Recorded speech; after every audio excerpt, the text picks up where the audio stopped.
When we rallied over in Macquarie Street on the 15th of June, we said we would be back bigger than ever. And friends, today we have delivered.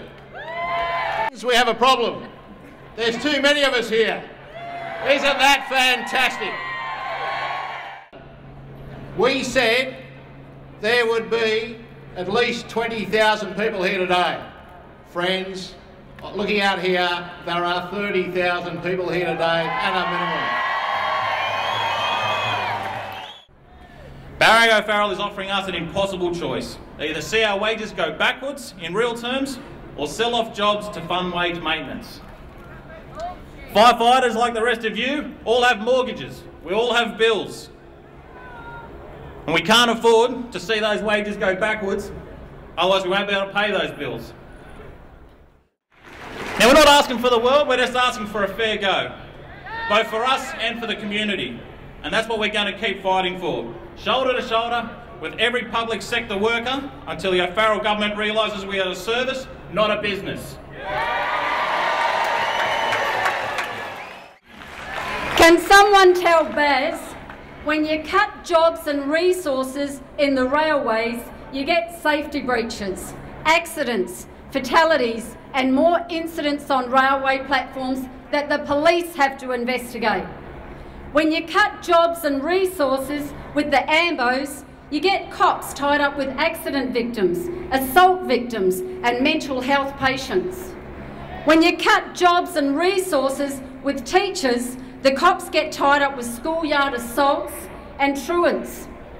When you cut jobs and resources with the fireys, the cops get delayed at hazmat cleanups and with fire investigations. When you cut jobs and resources with the prison officers, then the cops' work gets thwarted by criminals conducting their business from within inside their cells. The cops do not lock up the crooks so they can just change postcode.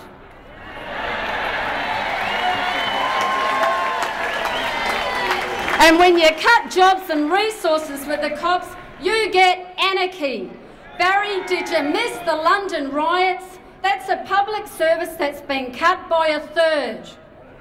The Liberal Party, state and federal, have an unnatural intoxication with United States-style industrial relations. Well, we're not America. I'm here to tell the state government that when you mess with public sector workers' rights, their right to access the independent umpire and the IRC's capacity, then the public sector will move heaven and earth to remove you from government.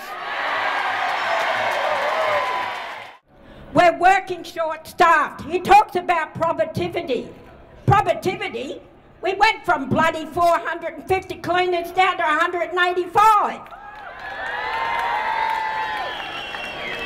Barry O'Farrell, I'm not going to take these people's time up long, but you eat your bloody caviar and the 2.5 will buy us dog biscuits. Thanks a lot.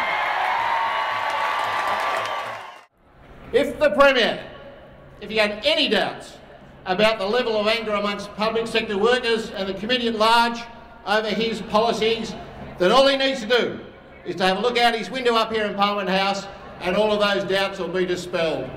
We have sent a clear message to this Premier. We are not going to cop his regressive policies for public sector workers in this state.